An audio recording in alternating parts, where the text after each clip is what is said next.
시간 우리 함께 주님 찬양하도록 하겠습니다. 내 영혼의 햇빛 비치니 함께 찬양드리겠습니다.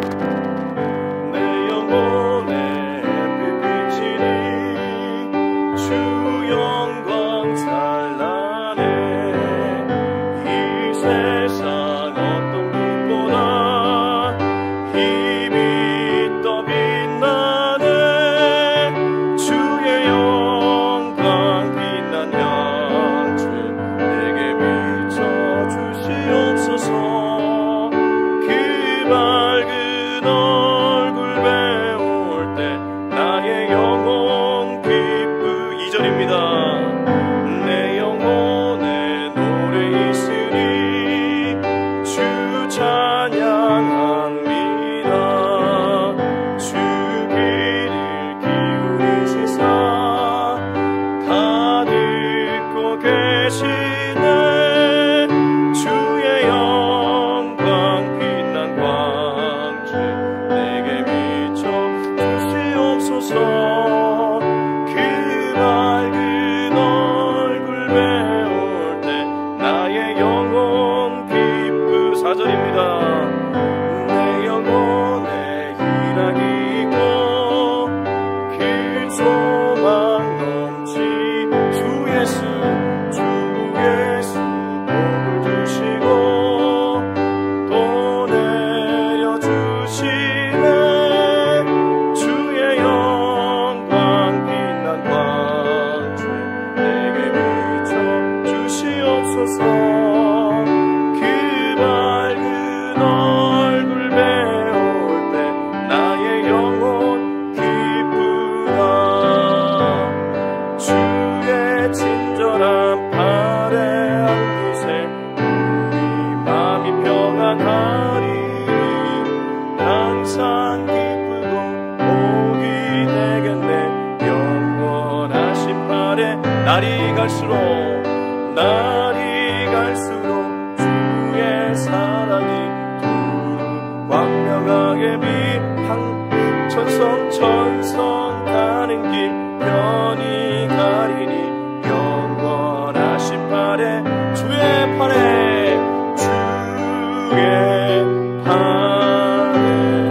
깊으신 팔에 안기. 주의 팔에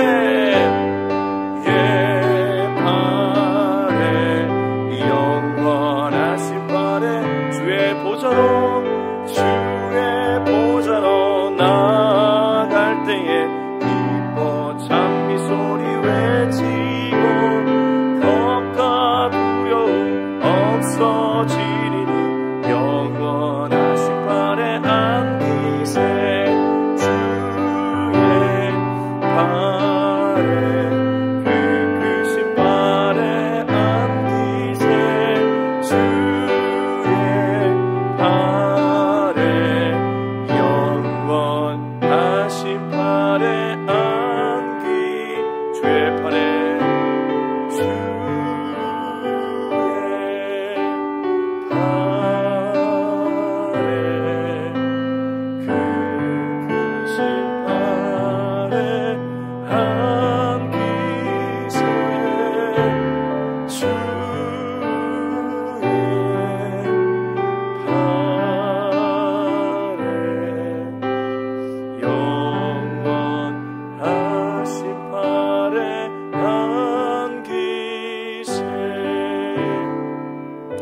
한번 기도하겠습니다.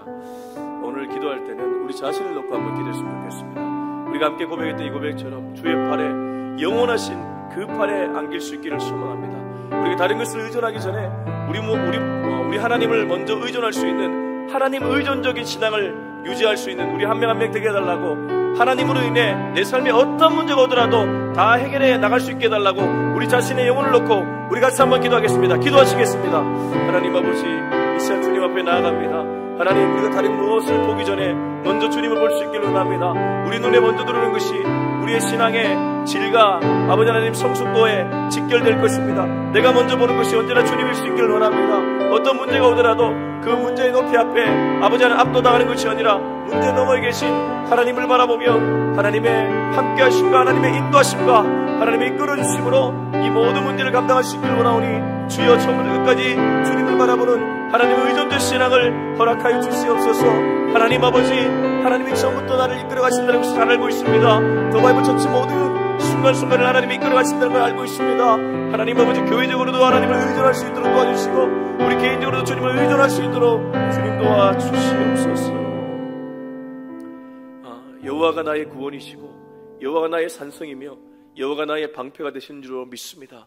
하나님, 다른 것들로 나의 방패 삼지 않도록 도와주시고 내 짧은 지식과 경험으로 방패 삼지 않도록 도와주시옵소서. 문제가 올 때에 문제 너머에 계신 하나님을 바라보며 언제나 하나님을 의존하는 하나님 의존 신앙을 유지하는 우리 모두가 되게 하여 주옵소서.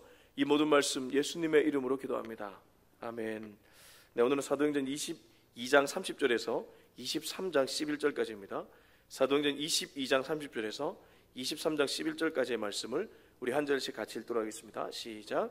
이튿날 천부장은 유대인들이 무슨 일로 그를 고발하는지 진상을 알고자 하여 그 결박을 풀고 명하여 제사장들과 온 공회를 모으고 바울을 데리고 내려가서 그들 앞에 세우니라.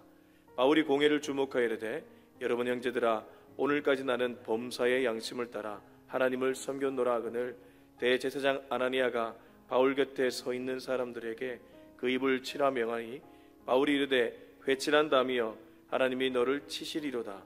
내가 나를 율법대로 심판한다고 앉아서 율법을 어기고 나를 치라 하느냐 하니 곁에 선 사람들이 말하되 하나님의 대제사장을 내가 욕하느냐. 바울이 이르되 형제들아, 나는 그가 대제사장인 줄 알지 못하였노라. 기록하였으되 너의 백성의 관리를 비방하지 말라 했느니라 하더라. 바울이 그중 일부는 사두개인이요 다른 일부는 바리새인인 줄 알고 공회에서 외쳐 이르되 여러분 형제들아, 나는 바리새인이요 또 바리새인의 아들이라. 죽은 자의 소망 곧 부활로 말미암아 내가 신문을 받노라. 그 말을 한즉 바리새인과 사두개인 사이에 다툼이 생겨 무리가 나누어지니 이는 사두개인은 부활도 없고 천사도 없고 영도 없다 하고 바리새인은 다 있다 함이라. 크게 떠들새 바리새인 편에서 몇 서기관이 일어나 다투어 이르되 우리가 이 사람을 보니 악한 것이 없도다. 혹 영이나 혹 천사가 그에게 말하였으면 어찌하겠느냐 하여 큰 분쟁이 생기니 천부장은 바울이 그들에게 찢겨질까 하여 군인을 명하여 내려가 무리 가운데서 빼앗아 가지고 영내로 들어가라 하니라. 그날 밤에 주께서 바울 곁에 서서 이르시되 담대하라. 내가 예루살렘에서 나의 일을 증언한 것 같이 로마에서도 증언하여야 하리라 하시니라. 아멘. 그리스도인은 진리 문제에 부닥쳤을 때는 입장을 분명하게 정해야 됩니다. 물론 진리 문제가 아닌 비진리의 문제, 본질 문제가 아닌 비본질의 문제에서는 유연한 태도를 유지할 필요가 있을 것입니다. 그러나 진리 문제에 부닥쳤을 때는 입장을 정확하고 분명하게 해야 됩니다. 그 입장의 기준은 언제나 성경이 되어야 될 것입니다. 예를 들면 동성애 문제가 그렇습니다. 동성애 문제에서 세상의 관점과 그리스도인의 관점이 분명하게 다릅니다. 그리스도인에게 기준은 뭐라고 했습니까? 성경이라고 했습니다. 성경이 동성애를 지지합니까? 아니요, 전혀 지지하지 않습니다. 근데 세상 사람들이 인권이란 이름으로 그렇게 얘기해 올 때 나도 세상 사람들하고 대화를 해야 되니까 그들 편에서 마치 그들의 얘기를 들어주는 것, 뭐 들어줄 수는 있으나 우리의 입장은 분명하게 전해야 된다는 것이죠. 저는 이 말씀 앞에서 왜 이 얘기를 하냐 하면 사도 바울과 대제사장 아나니아가 완전히 입장이 다릅니다. 그리고 이 말씀을 읽다가 떠오른 예화가 하나 있습니다. 성경의 예화인데요, 열왕기상 22장에 보면 시드기야라는 선지자와 미가야라는 선지자가 한번 묻습니다.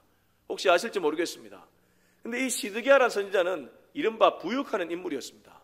선지자라는 이름이 정말 어울리지 않는 그런 인물이었죠. 미가야가 올바른 예언을 하니까 그 올바른 예언을 하는 미가야의 예언을 듣지 못하고 시드기야는 뺨을 때려버립니다. 나중에 한번 그 부분 읽어보십시오.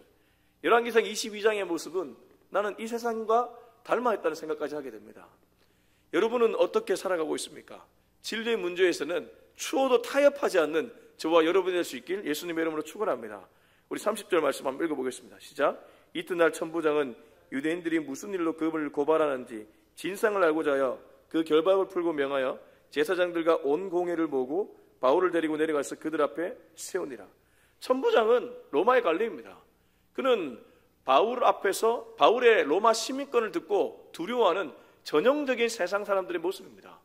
세상 사람들이 두려워하는 것이 무엇입니까? 권력과 힘 아니겠습니까? 천부장이라는 사람은 그런 사람이었습니다. 그러나 바울의 눈빛을 보고 바울의 얘기를 들어보니까 죄가 없는 것 같아 보이죠. 그래서 천부장이 어떻게 합니까? 유대인들이 무슨 일로 그를 고발하는지, 유대인들이 무슨 일로 바울을 고발하는지 진상을 알고자 하여 그 결박을 풀고 명하여 제사장들과 온 공회를 모으고 바울을 데리고 내려가서 그들 앞에 세우니라. 바울을 발가벗겼습니다. 공회 앞에 세웠다는 것은 발가벗겼다는 것을 얘기하죠. 모든 사람들 앞에 바울 한 명을 세워두고 바울을 향한 공격하기 시작하죠. 천부장은 아무것도 몰랐기 때문에 이런 일을 할 수 있다고는 보이지나 이걸 통해서 우리에게 적용할 수 있는 거리는 하나 있습니다. 그가 진상을 알고자 하여 바울을 공회 앞에 세웠다는 것은 마치 세상 사람들 앞에 선 그리스도인과 똑같습니다. 그리스도인은 사실 세상 앞에 섰을 때 증명해야 되는 사람들입니다. 누구를 증명해야 됩니까? 그리스도를 증명해야 됩니다. 그리스도를 증명한다는 건 무엇입니까? 세상 사람들과 뭔가 다른 부분이 있다는 것이죠. 어떤 선택을 할 때 일반적으로는 이 선택을 하는데 왜 저렇게 선택하지? 라는 의문을 자아내는 사람이 그리스도인이 되어야 된다는 것입니다. 세상 사람들과 똑같은 선택을 내린다면 사실 그리스도인인지 아닌지 구별이 가지 않습니다. 원래 그래서 그리스도인은 다른 말로 성도라고 하는데 이 성도는 거룩할 성자죠. 거룩한 것이 무엇입니까? 구별됨입니다. 거룩은 어렵지 않습니다. 구별됨이 거룩입니다. 구별되었다고 하면 우월한 것이 아니라 하나님 편으로 간다는 것을 의미합니다. 내 삶에 점점 하나님 편으로 가는 것들이 많아진다? 구별된 존재인 줄로 믿습니다. 세상은 진상을 알고자 합니다. 천부장이 진상을 알고자 했던 것처럼 세상은 언제나 우리의 진면목을 알고 싶어 한다는 것이죠. 자, 발가벗겨진 바울의 모습 이제 보겠습니다. 1절 2절입니다. 시작. 바울이 공회를 주목하여 이르되 여러분 형제들아 오늘까지 나는 범사의 양심을 따라 하나님을 섬겼노라 하거늘 대제사장 아나니아가 바울 곁에 서 있는 사람들에게 그 입을 치라 명하니 바울이 이르되 회칠한다미여 하나님이 너를 치시리로다. 내가 나를 율법대로 심판한다고 앉아서 율법을 어기고 나를 치라느냐 하니. 바울이 공회를 주목했죠. 이거 쉬운 일 아닙니다. 지금 공회의 모든 눈초리가 바울을 매섭게 보고 있습니다. 여러분, 발가벗겨진 바울이 매서운 눈을 마주쳤을 때에 주눅 들 법합니다. 그렇지 않습니까? 나는 너 있고 대부분의 사람들이 나를 잡아먹을 듯이 쳐다보고 있으면 웬만한 깡이 아니고서는 이게 그냥 담대하게 말하기가 어렵습니다. 그러나 바울이 여기서 오히려 담대하게 선포를 합니다. 여러분 형제들아 오늘까지 나는 범사의 양심을 따라 하나님을 섬겼노라. 저는 그래서 이 말씀을 읽다가 지금 바울을 붙잡는 영이 보였습니다. 성령입니다. 하나님의 영이 붙잡지 않고는 이 많은 사람들 앞에서 담대하게 선포할 수 없습니다. 그리고 바울의 입술에서 나온 말이 힌트입니다. 23절 후반절을 보면 양심을 따라, 이 양심은 하나님이 주신 마음인 줄로 믿습니다. 하나님이 주신 양심을 따라 하나님의 영에 따라 하나님을 섬겼노라. 그래서 지금 바울은 분명하게 하나님의 이끌림을 받고 있습니다. 그런데 반대편에 율법에 능통하다는 대제사장 아나니아가 등장하는데 이 사람은 어떨까요? 2절 보시면 대제사장 아나니아가 바울 곁에 서 있는 사람들에게 뭐라고 얘기합니까? 그 입을 치라고 명합니다. 대제사장이 일개 바울 하나 잡으려고 사람들에게 그 입을 치라고 명합니다. 그 입을 치라고 명하는 이 입술은 누구의 영의 인도함을 받고 있습니까? 본인은 지금 인지하지 못하지만 하나님의 영이 아닙니다. 이 어둠의 영에 지금 대제사장이 붙잡혀 있습니다. 대제사장이 누구입니까? 제사장들 중에 우두머리입니다. 종교 지도자입니다. 누구보다 율법에 열심히 있는 사람입니다. 그러나 그의 영에 그가 붙잡힌 영은 성령이 아니고 악한 영이라는 것이죠. 그래서 바울이 대제사장 아나니아에게 임한을 합니다. 2절부터 3절까지 보시면 3절이죠. 바울이 이르되 회칠한다미여 하나님이 너를 치시리로다. 네가 나를 율법대로 심판한다고 앉아서 율법을 어기고 나를 치라 하느냐 하니. 바울이 아나니아를 회칠한 담에 비유하고 있습니다. 마치 예수님이 바리새인들을 회칠한 무덤이라고 얘기했던 것처럼 바울은 아나니아가 딱 이 모습이었다는 거죠. 회칠한 담이 어떤 것입니까? 쉽게 말하면 겉만 번지르하다는 것입니다. 겉을 딱 열어보면 속은 썩어 문드러져 있다는 것이죠. 지금 아나니아가 어떻습니까? 겉은 네가 율법을 좋아한다고 하고 종교 지도자일지 모르겠지만 네 속은 썩어 문드러져 있구나. 우리가 신앙생활하면서 자칫 이럴 수 있습니다. 내 속은 썩어 문드러져 있는데 교회만 와 있을 수 있죠. 여러분, 성령께 집중하셔야 됩니다. 성령께 집중하지 않고 성령의 불을 받지 않고는 우리는 이런 아나니아와 같은 신앙생활을 할 수 있다는 것이죠. 해치람 단과 같습니다. 그러면 어떤 일이 일어납니까? 율법을 이용해서 사람을 정죄합니다. 네가 나를 율법대로 심판한다고 앉아서 율법을 어기고 나를 치라느냐. 본인이 도리어 율법을 어기고 있음에도 전혀 깨닫지 못합니다. 눈이 완전히 감겨져 있습니다. 그렇게 해서 그는 이런 모습을 연출하고 있는데, 근데 이거 보면서 제가 앞서 얘기했던 바울은 진리와 타협하지 않습니다. 사실 대제사장 아나니아가 누구입니까? 지금 공의 우두머리입니다. 저 사람한테 잘못 말하면 내 목숨 달아나는 거 일도 아닙니다. 근데 바울은 그 목숨보다 진리를 얘기하고 있는 거예요. 그래서 바울이 지금 여기서 보여주는 장면은 진리에 타협하지 않는 한 명의 사도를 지금 보여주고 있는 것입니다. 여러분, 사람들은 다수입니다. 언제나 세상이 다수입니다. 그러나 진리 문제에 있어서는 소수가 될지언정 타협하지 않는 신앙인이 저와 여러분이 되어야 될 줄로 믿습니다. 자, 우리 4절 한번 읽어보겠습니다. 시작. 곁에 선 사람들이 말하되 하나님이 대제사장을 네가 욕하느냐. 곁에 선 사람들 불쌍합니다. 왜냐하면 잘못된 충성심을 보이죠. 그러니까 내가 어느 공동체에 몸담고 있고 어떤 사람을 섬기느냐가 되게 중요한데, 지금 그들이 섬기고 있는 대제사장은 잘못된 영의 인도함을 받고 있으니 무리 전체가 잘못된 영의 인도함을 받죠. 그 4절, 곁에 선 사람들이 말하되 하나님의 대제사장을 네가 욕하느냐. 그들은 지금 잘못된 충성심을 보이고 있습니다. 진리를 거슬러서 죄 없는 바울을 향해 그 입을 치라 명하며 바울을 죽이려고 달려드는 대제사장, 그가 잘못했음에도 불구하고 오히려 바울을 향해 이들이 뭐라 하고 있기 때문입니다. 여러분, 이런 일들 우리 세상에서 많이 일어나지 않습니까?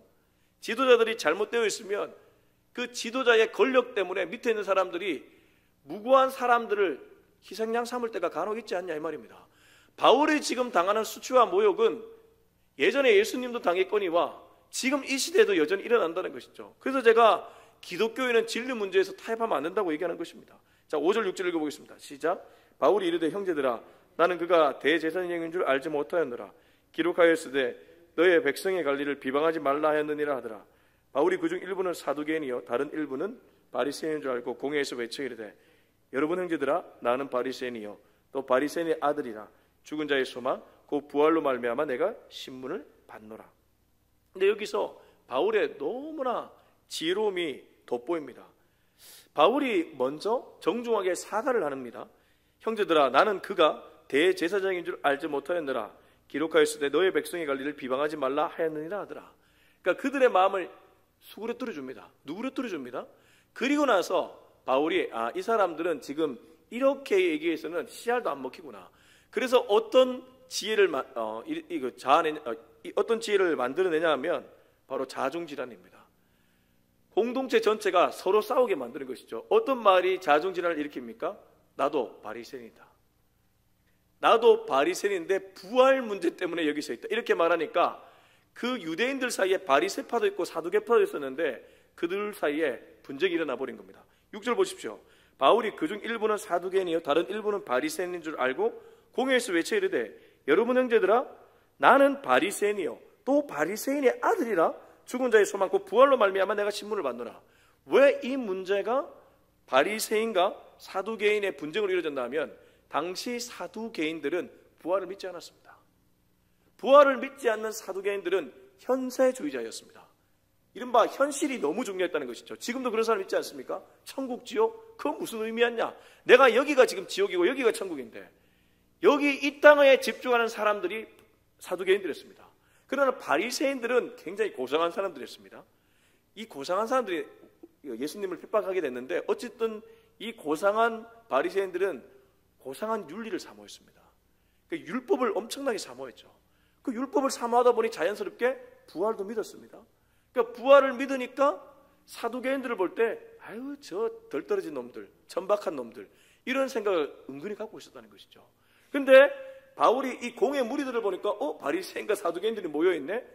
본인 출신이 바리새인이니까 그거를 이용해서 이들 안에 자중질환을 일으킨 것이죠. 저는 이게 바울의 지혜가 아니라 하나님이 이 순간 바울에게 지혜를 줬다고 생각합니다.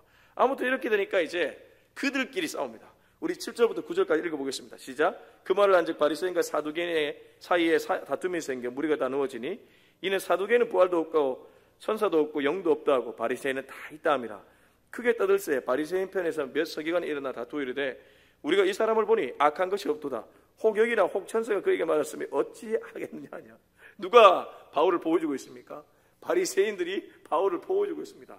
자, 9절 보십시오. 크게 떠들세 바리새인 편에서 몇 서기관이 일어나 다투어 이르되 우리가 바울을 보니 악한 것이 없다. 혹 영이나 혹 천사가 그에게 말했으면 어찌하겠느냐. 아니 아까 전에는 득달같이 달려들어 바울을 죽일 듯이 쏘아붙이더니 이제는 바울에게 죄가 없고 악이 없다. 내가 보니 이 사람에게 아무 문제가 없다. 그런데 여러분 여기서 우리가 놓치지 말아야 될 게 있습니다. 이게 바리새인이 보호해주고 있습니까?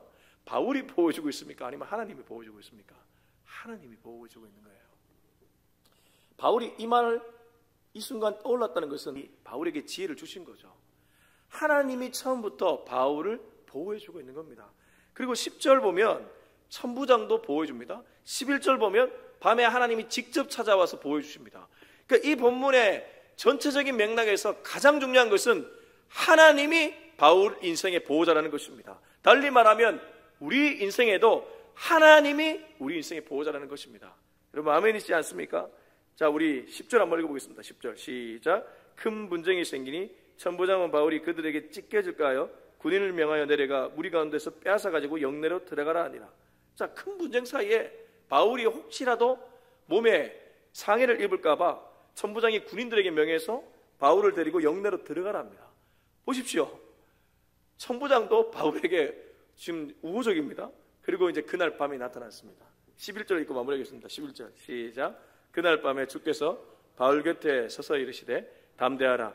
내가 예루살렘에서 나의 일을 증언한 것 같이 로마에서도 증언하여야 하리라 하시니라. 이 11절 읽을 때 우리가 놓치지 말아야 될 건 하나 있습니다. 주님이 그날 밤에 바울에게 나타나서 담대하라라고 먼저 얘기한 장면입니다. 왜 담대하라고 먼저 얘기했겠습니까? 바울도 사실 위축됐습니다. 주님이 먼저 하셨던 겁니다. 너 많이 외롭지? 너 많이 힘들지? 괜찮다. 담대해라. 내가 너와 함께한다. 네가 예루살렘에서 나의 일을 멋들어지게 증언했던 것처럼 이제 로마에 가서도 그렇게 될 것이다. 주님이 그 따뜻한 음성으로 바울에게 찾아와서 그날 밤에 바울의 마음을 붙잡아 줬다는 것입니다. 무엇입니까? 바울은 공의 앞에 서서 사실 두려운 마음을 숨기고 담대하게 얘기하는 척했습니다. 그러나 그 마음 깊은 곳에는 두려움이 있었습니다. 이러다가 나 죽는 거 아닐까? 근데 놀랍게도 하나님이 그에게 지혜를 주셔서 자중질환이 일어났고 마치 바리새인이 하나님이 보낸 천사들처럼 나를 도와줬습니다. 그리고 천부장이 마치 하나님이 보낸 천사들처럼 나를 보호해 주었습니다. 그리고 그날 밤에는 직접 나타나셔서 바울에게 내가 너의 보호자라고 얘기해 주고 있는 것입니다. 여러분 오늘도 이 보호자가 저와 여러분과 함께하는 줄로 믿습니다. 우리 하나님이 매일 우리와 함께하고 계십니다. 무엇이 두려우십니까? 무엇이 외롭습니까? 아니요. 두렵지 않고 외롭지 않습니다. 우리 하나님이 계시면 그 어떤 두려움도 우리를 붙잡을 수 없는 줄로 믿습니다. 그 어떤 외로움도 우리를 붙잡을 수 없는 줄로 믿습니다. 사단 마귀의 종로로 사는 것이 아니라 하나님의 자녀답게 오늘날로 살아낼 수 있는 저와 여러분이 될 수 있길 예수님의 이름으로 축원합니다. 우리 같이 한번 기도하겠습니다. 이 시간 기도할 때 때로 우리가 진리편에 서다 보면 외로워질 때가 있습니다. 진리 문제에서 타협하지 않다 보면 남들 다 편한 길 가는데 나는 이 외로운 길 왜 가야 되지? 라는 생각이 들 때가 있습니다. 그때 주님은 오늘 바울을 보호해 주셨던 것처럼 나를 보호해 주실 것입니다. 이 주님과 함께 진리와 타협하지 않는 하나님의 자녀로 살게 해달라고 우리 같이 한번 기도했으면 좋겠습니다. 기도하시겠습니다. 하나님 아버지, 이 시간에 주님 앞에 부르짖습니다. 때로 나도 모르는 사이에 진리와 타협하고 싶을 때가 간혹 생깁니다. 하나님, 외로워질 때가 간혹 생깁니다. 바울도 공의 앞에 섰을 때 말하진 않았겠지만 저 깊은 마음에 하나님 두려운 마음이 왜 들지 않았겠습니까? 주님은 알고 계셨습니다. 그래서 그날 밤에 당장 그날 밤에 바울에게 찾아가셔서 바울아 담대하라.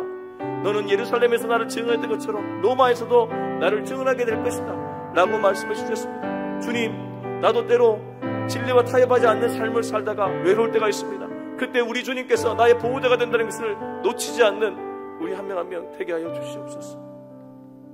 이제는 우리 주 예수 그리스도의 은혜와 하나님의 사랑과 성령의 기름 부으심이 하나님이 나의 보호자이기에 외롭지도 않고 두렵지도 않다고 고백하는 우리 모두의 머리 위에 지금부터 영원토록 함께하기를 간절히 축원하옵나이다. 아멘.